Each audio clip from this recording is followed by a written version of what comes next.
Bueno, hace ya más de 10 años, en el 2000, Harry Negri sacaron el libro Imperio, tan famoso en su momento. Vos después, a 2 años, sacaste un libro para rebatir esas tesis. ¿Qué queda de esos planteos que tanta influencia tuvieron, tanta fuerza política en algunos sectores de la militancia y de la intelectualidad tuvieron? ¿Qué queda de eso hoy a ya más de 10 años?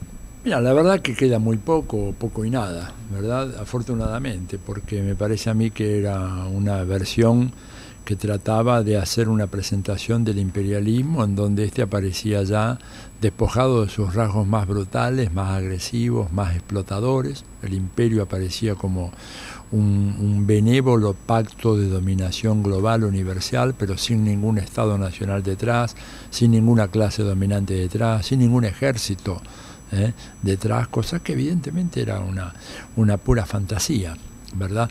Y además la historia, digo, no fue mi libro, fueron las réplicas concretas de la historia lo que destruyeron ese libro. Digo, cuando Estados Unidos se decide invadir a Irak, ahí se acaba toda la ensoñación sobre el imperio benévolo, un pacto no estatal de poderes supranacionales. Fue el ejército norteamericano que bombardeó, ocupó Irak. Y lo mismo cuando después, en el 2008, Estados Unidos reactiva la Cuarta Flota. La Cuarta Flota no fue cualquier flota, fue la flota que correspondía a Estados Unidos, bajo el mando general del Comando Sur, digamos. Todo eso se reveló como lo que era, una charlatanería que no tenía ninguna sustancia, que había sido un texto producto de visiones mal llamadas filosóficas, ¿no es cierto?, concepciones abstractas, ahistóricas, que no tomaban en cuenta la realidad verdadera de lo que es el imperialismo como sistema, y que además hacían gala de una profunda soberbia eurocéntrica, porque, como yo decía en mi pequeño libro, Imperio Imperialismo se llama, prácticamente no utilizaban en todas sus elucubraciones un solo autor del tercer mundo. Era un texto basado en escritos de analistas europeos o norteamericanos, pero prácticamente no había ni un latinoamericano, ni un africano, ni un asiático. O sea, era un texto realmente de la Academia Norteamericana, y corrió el destino de tantos textos de la Academia Norteamericana. Hoy está relegado al olvido y nadie lo toma más en serio, ¿no? Como el fin de la historia, ¿no? De Fukuyama. Ahora, ellos cumplieron una tarea peor que la de Fukuyama, porque Fukuyama sabíamos que era un funcionario del Departamento de Estado y todos sabían cuál era la intencionalidad política, pero estos dos, Harry Negri, eran gente que tenían una trayectoria de izquierda, sobre todo Tony Negri, ¿verdad?, que muy importante, una trayectoria importante, además un autor que antes de escribir Imperio, yo diría hasta el año 80, había escrito algunos trabajos fundamentales de la teoría política marxista, pero luego, bueno, se descarriló y terminó en ese texto que realmente es un texto abominable, ¿no?, porque en el fondo es un texto que desarmó a la gente. Y yo vi el impacto de ese texto, por ejemplo, en el Foro Social Mundial, cuando se inicia en el 2001, ¿verdad?, y en el 2002, la importancia que le daban a esta idea absurda de un imperio sin imperialismo, ¿no es cierto?, que era realmente decir, bueno, no hay que luchar más contra el imperialismo, hay que luchar contra el imperio. ¿Dónde está el imperio? ¿Cuáles son las armas del imperio? ¿Cuáles son los ejércitos del imperio? ¿Cuáles son las políticas del imperio? O sea, eso sembró una confusión total. Y la derecha, que por algo viene dominando hace tanto tiempo en todos nuestros países y en Estados Unidos, no por casualidad, cuando sale el libro de Harry Negri, el New York Times le dedica 3 páginas del suplemento dominical de cultura. 3 páginas, la página principal, la primera página, y las 2 siguientes del suplemento cultural de los domingos del New York Times, dedicado a un libro supuestamente destinado a combatir el imperialismo. Y ellos leyeron muy bien, sabían que ese libro había que publicitarlo, darle toda clase de estímulo, porque era un libro que iba a reforzar la dominación imperialista al introducir ideas absurdas, confusas, que nos desmoralizaban y que impedían librar un combate efectivo contra el imperialismo. Bueno, en estos 10 años también ha pasado una gran cantidad de agua bajo el puente en Latinoamérica, ¿no? ha habido foros, ha habido nuevas organizaciones, movimientos sociales, movimientos políticos, cambio de dirección en algunos estados. Y también, como vos mencionabas recién, una nueva política, ha habido cambios en la idea política que Estados Unidos, mediante la cual Estados Unidos pretende imponer su hegemonía en América Latina. ¿Cómo ves la situación latinoamericana hoy desde el punto de vista superestructural, pero también desde el punto de vista de las luchas populares? Bueno, hoy estamos hablando de mediados del 2012, ¿verdad?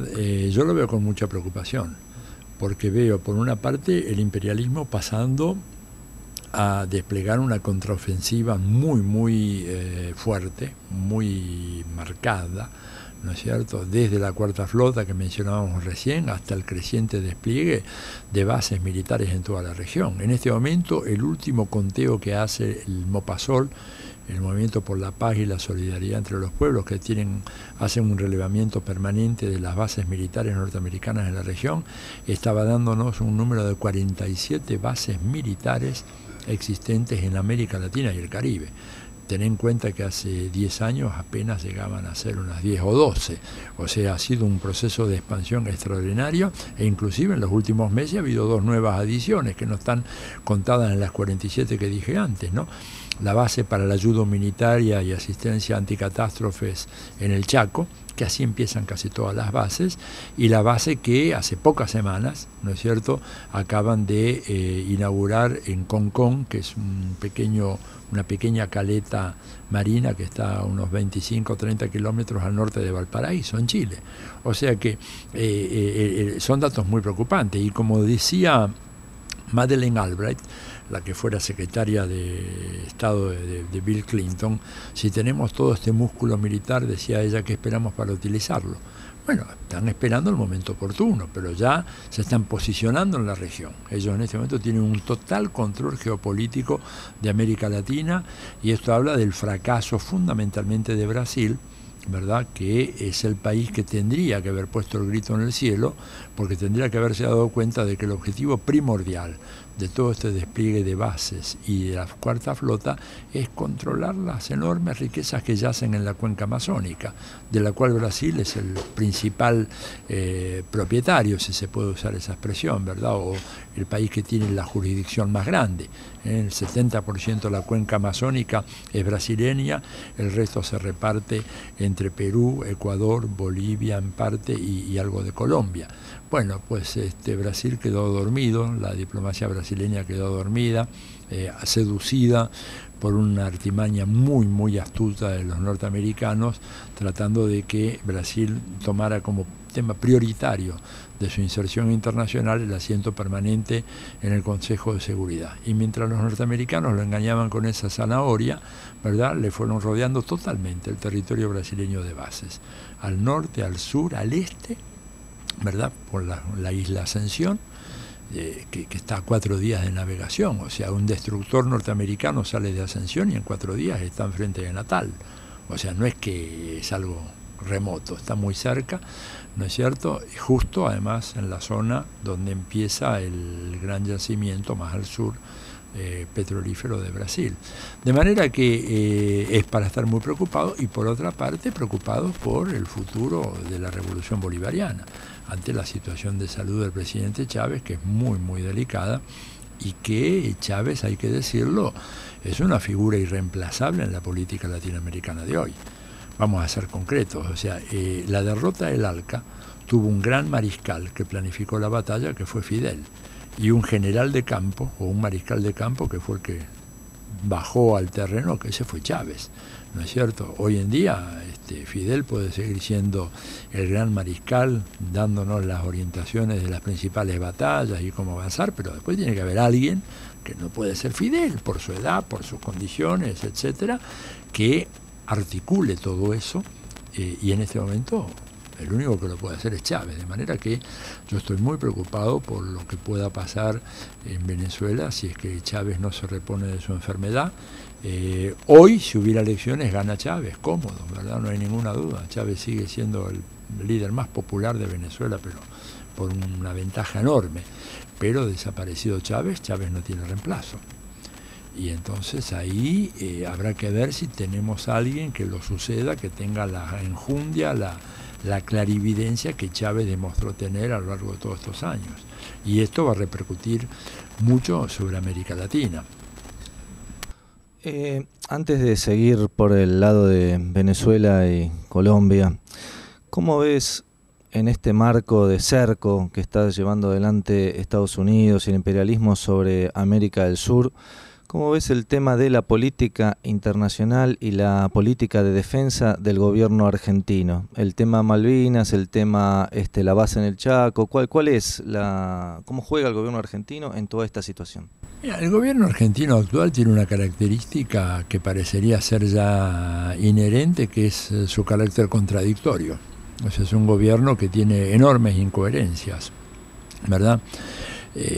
Por una parte te hace toda una crítica al consenso de Washington, al imperialismo, de manera oblicua, pero de alguna manera la hace, y al mismo tiempo aprueba una ley antiterrorista, que es la cuarta ley, ¿no? Hay que decir, porque la gente habla de la ley antiterrorista en la Argentina.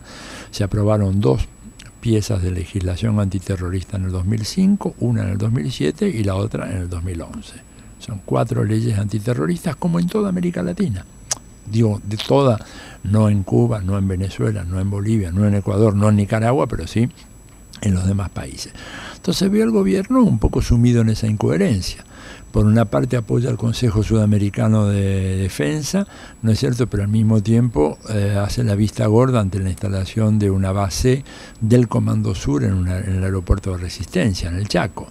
Digo, ¿cuál es la verdadera política? En relación a las Malvinas, se hace una reivindicación de la soberanía argentina, se establecen algunas penalidades para empresas inglesas que estén operando en la región, pero hay empresas inglesas operando en tierra firme, o sea, en territorio continental argentino, que siguen operando sin ninguna dificultad. Te pongo un ejemplo. El campo petrolífero más importante de la Argentina se localiza en la región de Cerro Dragón, que es justo el límite entre las provincias de Chubut al sur y Santa Cruz al norte. Bueno, ese campo está explotado por Pan American Energy. ¿Quién es Pan American Energy? Bueno, la mitad de Pan American Energy es British Petroleum. Y el resto se reparte entre Bridas y la empresa estatal china de petróleo.